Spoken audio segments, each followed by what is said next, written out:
Hi, everybody, and welcome back to another edition of Leisure Cooking at Home with Barry. In this episode, we're going to be starting our Southern Soul Food series, and we can't talk about soul food without talking about collard greens. In this episode, I'm going to be showing you a basic recipe that you can start in terms of cooking collard greens if you've never cooked them before. And then as you get used to cooking the collard greens, then you can start to adjust your recipe by adding maybe diced tomatoes or sausage or shrimp to make a sort of a Creole type dish. But before we get into all of that, as always, please subscribe to the channel if you haven't already. And also, if you like the content in the video, please give us a like and a thumbs up. That lets me know to keep going and I'm doing the right thing. Also, leave a comment or a question. I'll usually try to get back to those as soon as I can. And as always, please share with your friends and family. All right, so exactly what are collard greens? Well, collard greens definitely have their roots in the African American community, but they actually date back to prehistoric times. They're the oldest leafy green vegetable within the cabbage family, and they actually originated near Greece. But it wasn't until the first Africans arrived in Jamestown, Virginia in the early 1600s that America got its first taste of this delicious dark green vegetable. So these are my actual collard greens. I'm going to be seasoning them with some smoked turkey wings. You can use any type of smoked meat, whether it's chicken or turkey or oxtails or neck bones. As long as it has that smoky flavor, you'll get a really good taste from your collard greens. So let's get started with the cleaning and prepping process.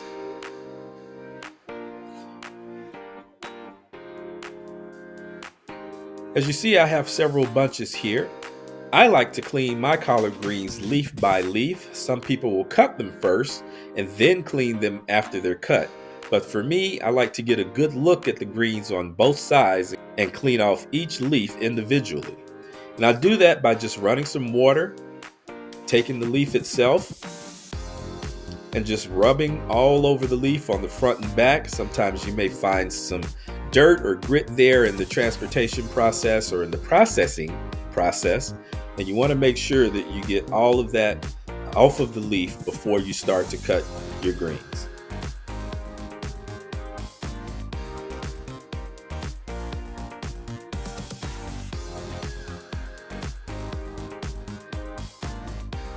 Now that we've taken our time to wash each leaf of the greens, let's look at cutting the stems of the leaves.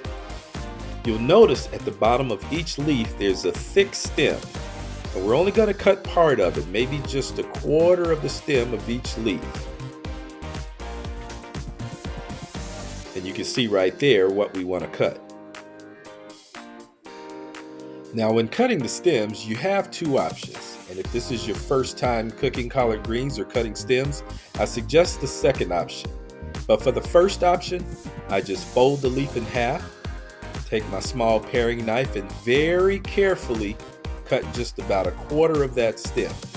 You're going to have that piece there. You're going to discard that later, and the leaf should come out looking like that. Again, we just fold the leaf in half. Once the leaf is folded in half, we just very carefully, once again, I can't express that enough, carefully slice about a quarter of the stem. And there you go.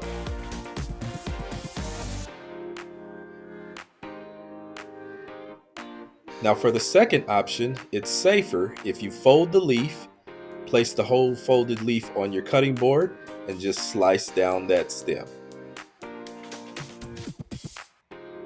There you go.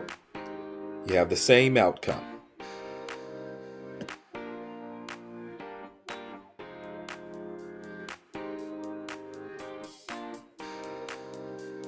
Now we want to get into rolling and cutting our collards. For me, I like to stack my greens according to the size of the leaves, from large to medium to small leaves.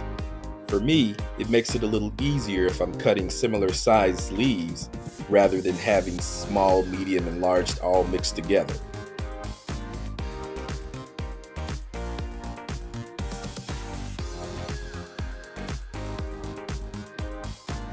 Now as I start to cut, I usually start with the large stack of leaves first. So for the cutting process, I usually take about 8 leaves. Then I begin to roll them tightly. Just try to keep the leaves intact as you roll them. Once you have your greens rolled nice and tight, you want to take your knife and carefully start cutting your greens in 1/4 inch strips or less.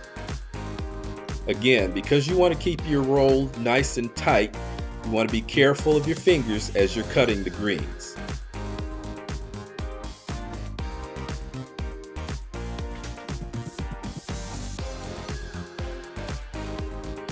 Once you have the roll cut up, you can loosen those up and put them aside in the bowl to get ready to put in your pot. And you'll go through and do all the other piles the same way.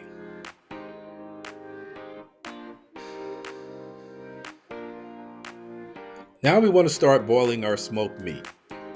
In our case, we use the smoked turkey wings. And as a base for my boiling broth, I just used salt and pepper and just a little bit of soy sauce. Drop those wing parts in there. And if there's any residual flavor juices from the wings or whatever type of meat you're using, you want to add that as well.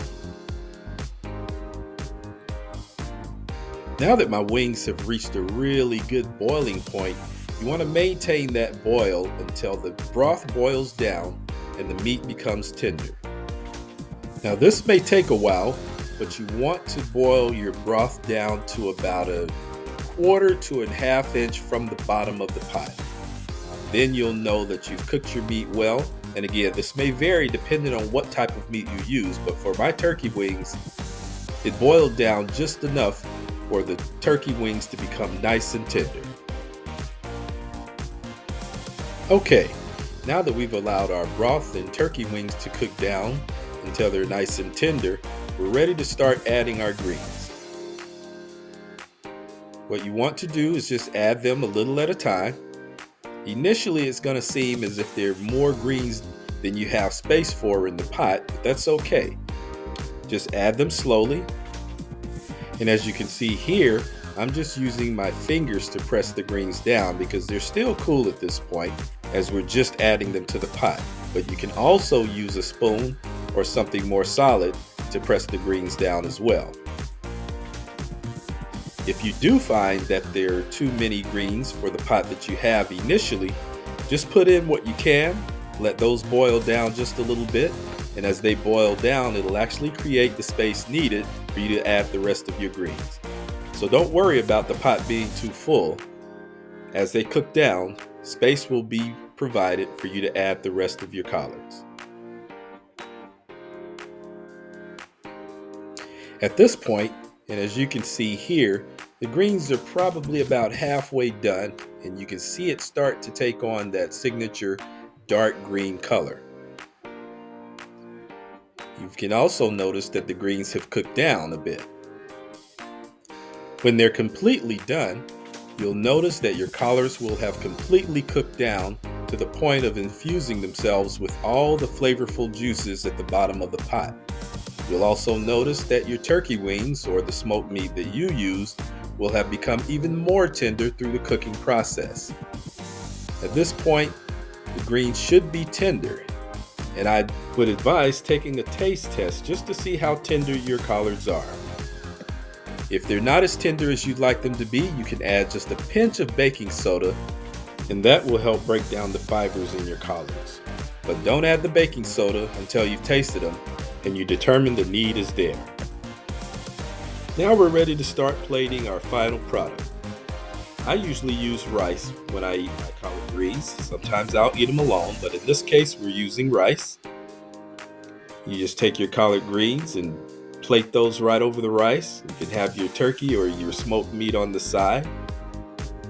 And you can see that signature dark green color. And because our meat was so tender, you'll get those pieces infused with the greens as well.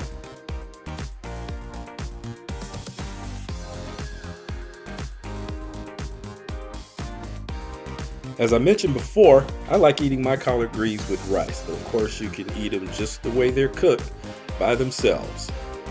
But you'll see that with the rice and the tender greens, they all mix very well together.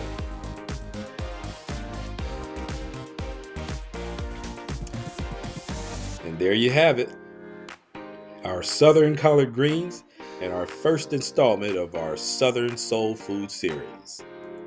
Thanks for joining us, and as always, please remember, subscribe to the channel if you haven't already.